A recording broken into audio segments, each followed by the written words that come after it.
Dabar pasižiūrėkim dar, pastiprinkim argumentaciją, kad čia tikrai ne Jėzus Kristus. Grįžtam prie 52 skyriaus Izaijo, paskaitykim nuo 13 iki 15 eilutės visą pabaigą šitą. Štai mano tarnas elgsis išmintingai.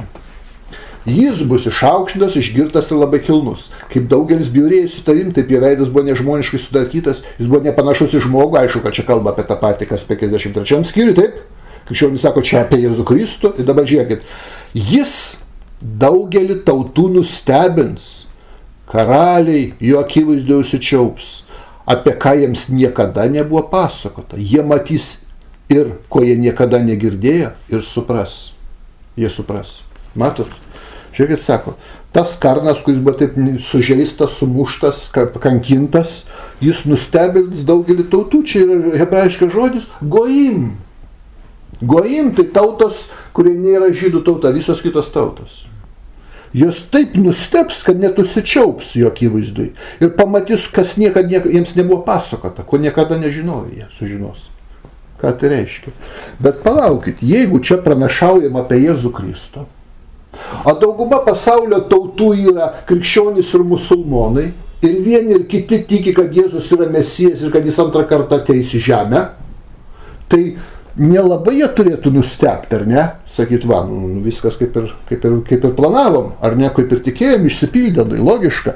Ir sako, pamatys, ko niekada nebuvo matę ir kas niekada nebuvo, kaip jiem pasakot ir žino, kad turi ateiti Jėzus Kristus antrą kartą į žemę.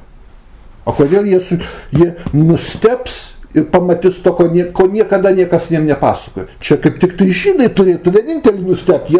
Jie 2000 metų užsispyrė, sako, ne, Jėzus ne Mesijas. Jis ne tas, netitinka, jis jokių kriterijų Mesijų.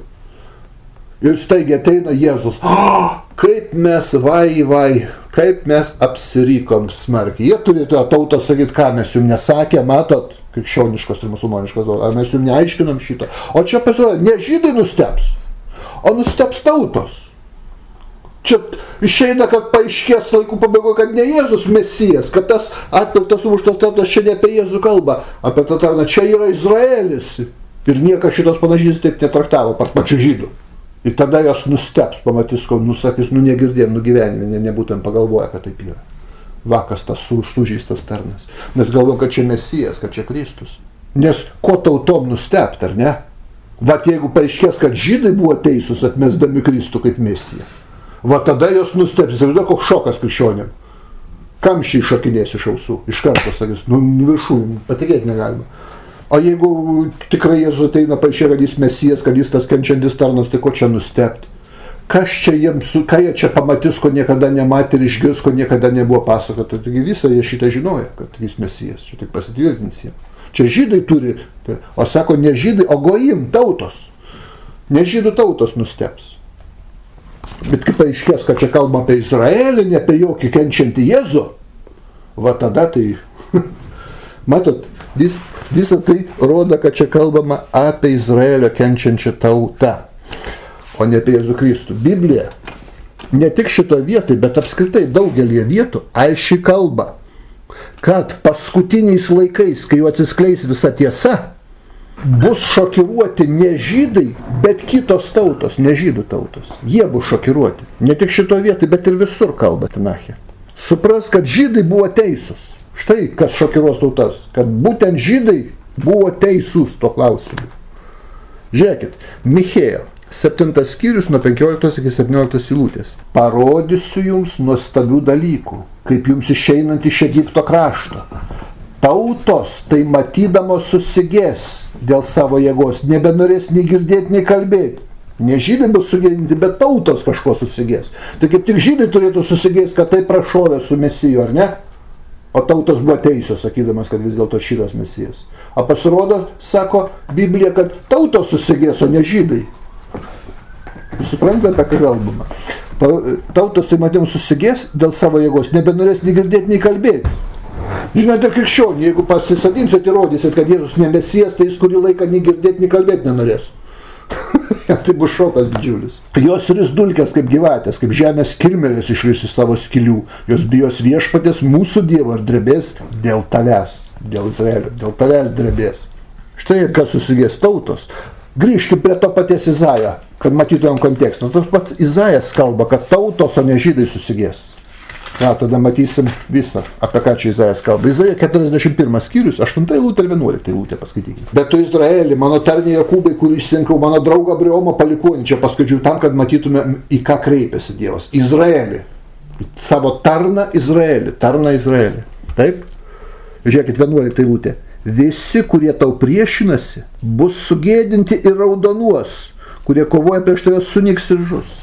Visi bus raudoni, pažiūrėsiu žydą, žydas sakys, oi, a ką mes jums nesakėm, kad koks tai misijas čia, kad čia nėra misijas, tas jūsų Ješuach. Ir tautas bus raudonas. A turėtų žydas čia būti raudonas paskutinis laikais, kai paaiškės, kad Jėzus Mesijas, o jie 2000 metų užsispyrę priešinasi. Pasistengė nužudytą Mesiją, savo gelbėtą, gėda turėtų būti. Ne, pasirodo, ne jiem gėda tautom. Reiškia, viskas teisingai jie padarė, tai tautos apsiriko išsidūrė. Štai koks yra įdomus dalykas. Pažiūrėkime dar, Jeremija 16:19. Labai graži vieta. Viešpatie, tu esi mano stiprybė ir mano pilis, mano priebėga nelaimės metu. Pas tave ateis tautos, nuo žemės pakraščių ir sakys, mūsų tėvai paveldėjo tik apgaulę, tuštybę ir stabus, kurie jiems nieko nepadėjo. Palaukit, tik dauguma tautų krikščionys ir musulmonai. Dauguma pasaulio gyventojų sudaro, kurie tiki, kad Jėzus yra Mesijas. Ir jie ateis pas žydus, sakys, Dieve, kaip mes apsirikom, jūs buvo teisūs. Ir mūsų protėviai, mūsų tėvai, seneliai, išpažindami krikščionybę ar ką ten dar, paveldė tik apgaulę, tuštybę ir stabus, kurie jiems nepadėjo. Štai apie ką kalbama Biblijai. Ir Zacharija 8:23, čia pati įdomiausia vieta. Pranašo Zacharija 8:23, 8 skyrius, 23 eilutė. Taip sako kareivių viešpats, tuomet, čia laikų pabaigoje, kai jau tiesa bus atsiskleidus, tuomet 10 vyrų iš įvairių tautų ateisi kaip žydų iš skverno ir sakys, mes eisim su jumis, nes girdėjome, kad su jumis yra Dievas. Palaukit, kasgi jiems jau užskverdo tą žydą, kai paaiškės, kad jie taip išsidūrė, jie savo Mesiją užmušė. 2000 metų spiriojosi, neprieminėjo jo. Nuoklai taip užkėtinti buvo dabar. Ir staigiai ateina Kristus, pasako, aš Mesijas, žydai klydo, krikščionys buvo teisūs, ir visi puola žydų skverno, tu pas tave yra Dievas, koks tu teisus, ne? Surrealistiškas vailas vaizdelis būtų. Čia turi būti priešingas scenarijus. Kai paaiškės, ateis laikas, kai visiems paaiškės, kad nebuvo Kristus Mesijas, tada visi sakys, blemba, vieni žydai suprato šitą, visi kiti išsidūrė. Vieni žydai suprato šitą teisingai. Dabar, dar vieną labai svarbų dalyką iš to Izaijo 53 skyrius panagrinėkim. Kas kalba, kieno žodžius perpasakoja čia Izaijas, perrašo? Žiūrėkim, kaip rašė Izaijas.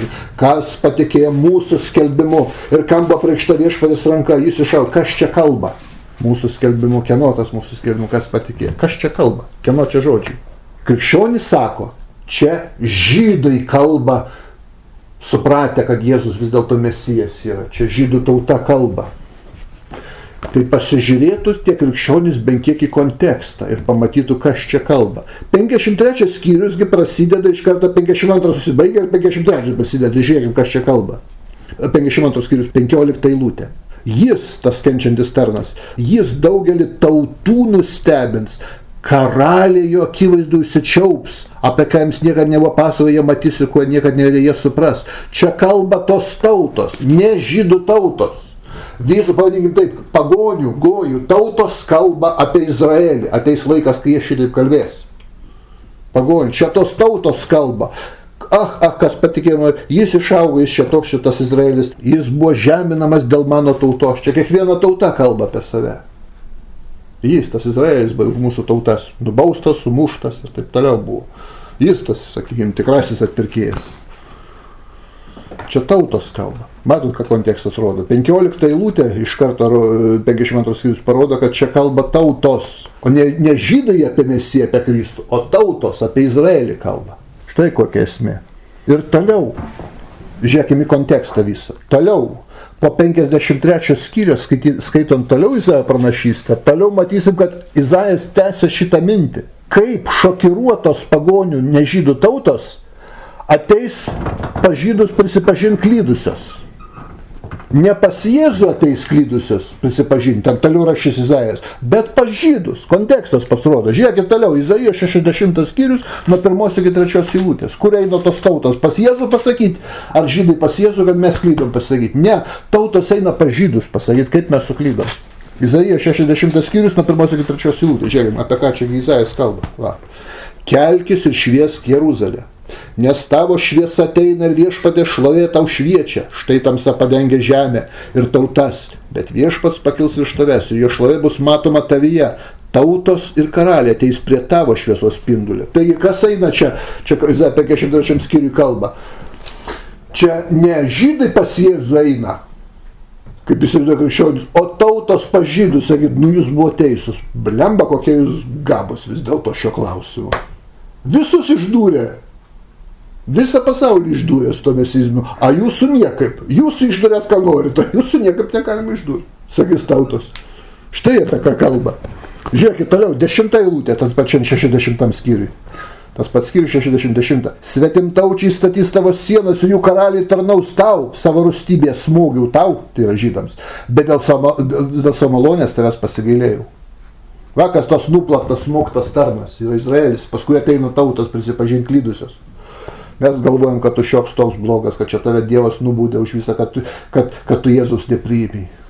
Čia tautos kalba 53 skyriui. Tai Izaijas toliau patvirtina. Žiūrėkit, 14-15 eilutė, tas pačias 60 skyrius. Tavo prispaudėjų ir niekintojų sūnus ateis, nuolankiai nusižeminę pas tave ir puls prie tavo kojų. Jie vadins tave Viešpatės miestu, Izraelio šventojo Sionų, Jeruzalėn ateis, taip. Tu buvai paliktas ir nekenčiamas, taip, kad ne vienas nenorėjo pas tave ateiti. Matot, kas yra tas kenčiantis tarnas? Žydai. Aš padarysiu tave puikybę amžiams ir džiaugsmų kartų kartoms. Reiškia, tu buvai nekenčiamas, aš tave sumušiu, taip tave visos tautos galvoja, kad tu čia Dievo nubaustas, tu šioks, tu paaiškės, kad tu buvai teisus. Štai kas. Ir kad jūs teisingai, 53 skyrių interpretavot. Tautos sakys, tai mes apsiryko, mūsų protėviai su savo krikščionybė paveldė tik tuštybę ir stabus. Štai ką tas sakys. Toliau žiūrėkime, Izaija 61 skyrius nuo 6 iki 9 eilutės. Jie ištraukė iš konteksto tą 153. O jūs pažiūrėkite, apie ką čia visą sistemą. Apie ką kalba? 61 skyrius nuo 6 iki 9 eilutės. Kalba apie žydus. Jūs būsite vadinami Viešpatės kunigais, jūs vadins mūsų Dievo tarnais. Jūs naudositės pagonių turtais ir didžiuositės jų šlovę, už savo gėdą jūs gausit dvigubai. Vietoj paniekos jie džiaugsis ir paveldė savo šalia dvigubai, jie turės amžiną džiaugsmą. Ir žiūrėkit 9 eilutę. Tad nes aš Viešpats mėgstu teisingumą, nekenčiu prieštaravimą, aš jiems atlyginsiu teisingai, sudarysiu amžiną sandorą su jais. Pagonys pažins jų palikuonis, jų atžala bus žinoma tarp tautų, visi, kurie matys juos, pripažins, kad jie yra Viešpatės palaiminti palikuonis. Va pas pagonis paskais, pas Izraelį, o ne čia žydai pas Jėzų, sako eina. Dabar jūs suprantat, kodėl žydai nepriima šitos pranašystės kaip argumento, kad Jėzus yra Mesijas. Pažiūrėkim toliau, reiškia, Izaija 62 skyrius, nuo 2 iki 3 eilutės. Tautos matys tavo teisumą, kalba čia apie Izraelį, ir karaliai tavo šlovę, tave vadins naujų vardų, kur Viešpats tau duos. Tu būsi šlovės korona ir karališkas vainikas Viešpatės tavo Dievo rankui. Tave nebevadins apleista ir tavo žemės dykynė, vakas tas buvo apleistas tarnas, čia kalba apie Izraelį. Tave vadins mano pasimėgimas, o tavo šalį ištekėjus, nes Viešpats pamėgo tave ir šalis bus sutuokta. Ir čia dabar pažiūrėkim 12 eilutę šitam pačiam skyriui. Juos vadins šventa tauta, Viešpatės atpirktieji, tu būsi vadinamas ieškotas, neapleistas miestas. Matot, kalba čia apie Izraelį. Taigi va kontekstas parodo, kas čia kalba. Izaija 53 skyriui, kad kalba tautos. Ką mes apie jūs galvom, kad jūs šiokie tokie, dabar va turim ateiti pas jūs ir pripažinti, kad jūs teisus buvote. Štai apie ką sakome. Taigi dabar turbūt suprantat, kodėl žydai nepriima Jėzaus Kristaus ir tokių atrodytų, kokie mirtini argumentai, kad Jėzus yra Mesijas su to Izaija 53. Čia jau krikščionį pats mėgstamiausias, sakau, pats stipriausias argumentas, bet matau, kad jis nėra joks argumentas.